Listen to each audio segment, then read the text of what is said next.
chillier. We should start the forecast with that air horn. I don't know if I'm ready for that, Andy. Wake everybody up. All right, hey, looking outside tonight, it is chilly and breezy, but not as windy as it was. We're seeing the winds now down to 13 miles an hour. Still puts a bite in the air as we settle down to about 35. Sunset tonight, straight up 5 o'clock, and we're going to start to see it tick into the 4 o'clock hour again. And what we're finding is this 42, 43, that's what we have in the north towns. Starting to see a few of the 30s sprinkled in on the map. Jamestown, Olean, we're talking about your wind chills down a little bit more. Shave just 1 degree off of Lake Erie, and if that temperature looks unnatural with these colder air numbers inland, yes, it is. This is the time of year where that warm water of the lake gets redistributed around western New York.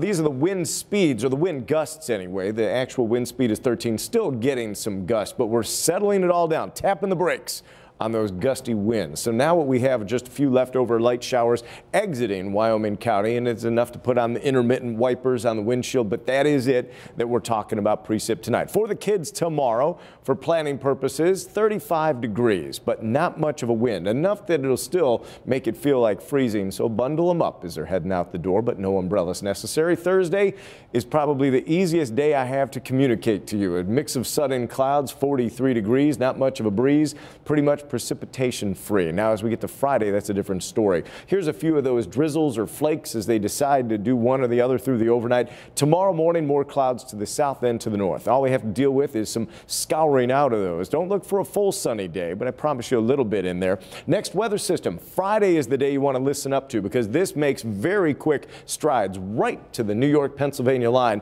And it's going to start to come in the form of a kind of a slush. We may get an inch to 3, especially some of the hills. Even the north towns getting a little bit of action there in the morning hours of Friday.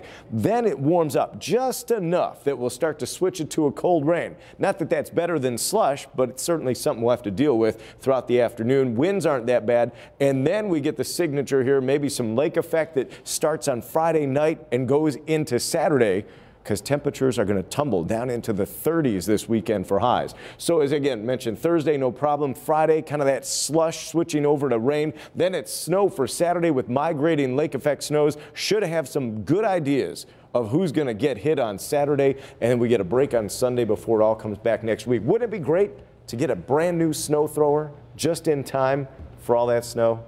I'm going to give one away. It'd be better to hire some guy to do it for you, but yeah, I suppose that'd be the second best. That could be the next contest. This one is going to be where we give you a brand new snow thrower, and you say, well, how do I get that? All you have to do is wait for the first inch of snow to fall at the airport, and then you'll watch, be with a 7th caller, and you'll go home. Actually, I think we're taking it to your house, too. The skiers will be going to take it to the house? I just may. Will you be riding on it? Is it a ride? I'll come over. I'll do the driveway. Why not? All right, thanks. We just up the ante. Good to see some light exercises happening out at One Bells Drive. Yeah, the Bills saw a dramatic